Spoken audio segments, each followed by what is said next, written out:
Bonjour à tous. Afin de vous aider à vous démarquer des autres et afin de vous aider à faire booster votre curriculum vitae pour qu'il soit efficace et attrayant.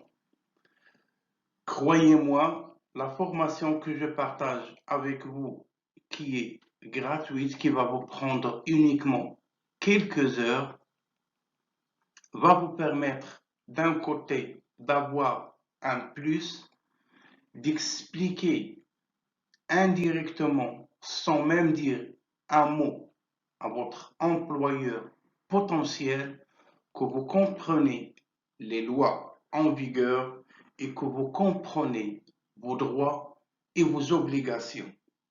Cette formation vous permettra également de comprendre plusieurs choses et plusieurs règles juridiques,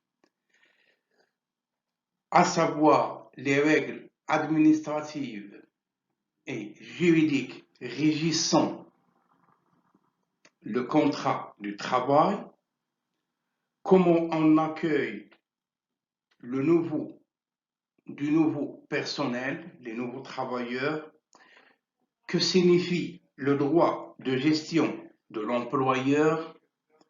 Qu'est-ce que ça signifie le harcèlement psychologique ou sexuel au travail?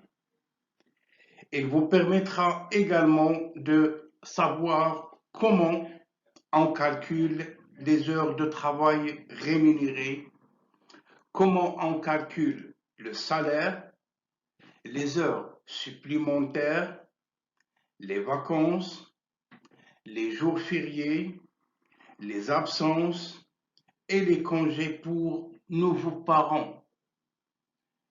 Les personnes qui sont à l'extérieur et qui ne le savent pas, à partir du moment où le couple ait un nouveau bébé, le gouvernement met à la disposition du couple des congés parentaux afin de permettre aux parents de prendre soin du bébé les 6 premiers mois.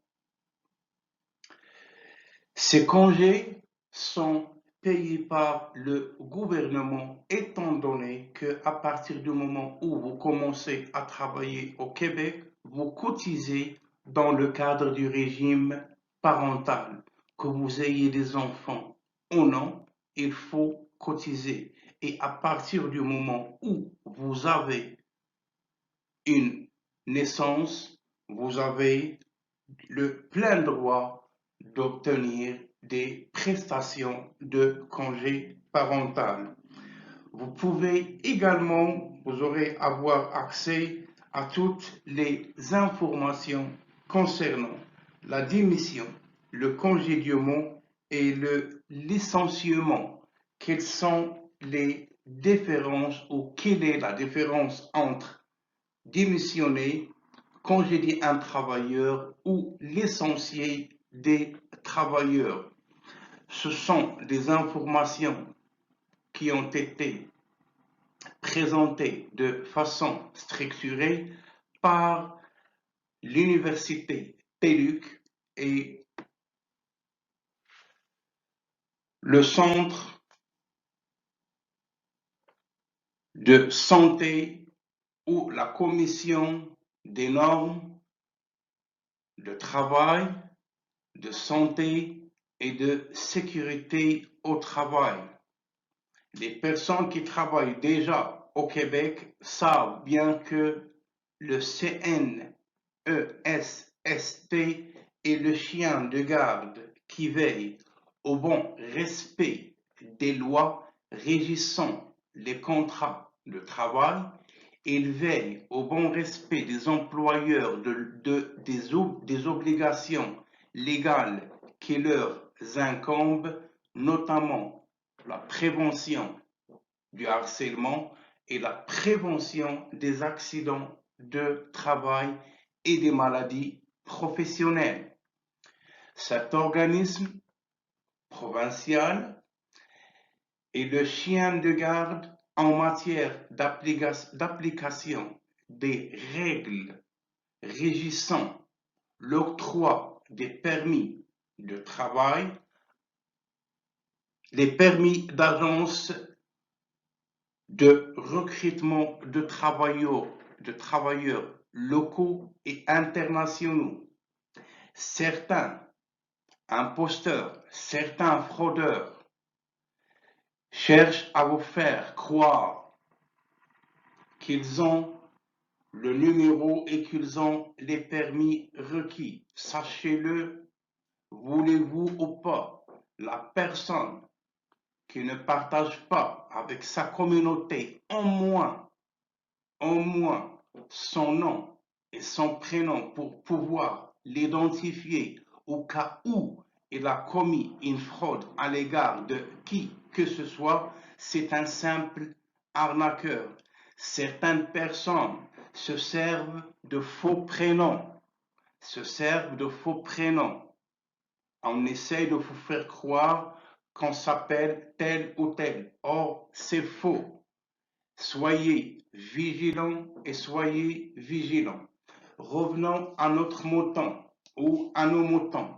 Moi-même, même si je suis à l'extérieur du Québec et que je ne ferai jamais un pas en arrière pour aller au Québec, j'ai fini cette formation qui m'a pris quelques heures. Ça pourrait prendre d'une personne qui a étudié le droit 3 à 4 heures et ça pourrait prendre à une personne qui n'a jamais étudié le droit 4 à 7 ou 4 à 8, dépendamment de votre rythme. Le plus important, c'est l'information. La formation est gratuite et vous pouvez reprendre les questions auxquelles vous avez répondu à n'importe quel moment.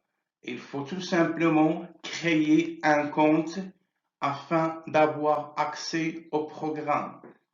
Et à partir du moment où vous finalisez votre formation, vous obtiendrez votre résultat ou votre certificat tel que la suivante au bout de quelques secondes. Je tiens à préciser également que cette formation est offerte à tous en ligne, immigrants, travailleurs étrangers et professionnels. Pourquoi j'ai mentionné les professionnels? Certaines personnes doivent suivre ces formations dans le cadre de la formation continue. Ça ne veut pas dire que vous êtes fonctionnaire, que vous avez tout oublié. Non, à chaque année, l'organisme qui réglemente votre profession vous oblige de suivre des formations de mise à jour afin de rester toujours au courant de ce qui a été fait au cours de l'année passée et surtout être au courant des mises à jour.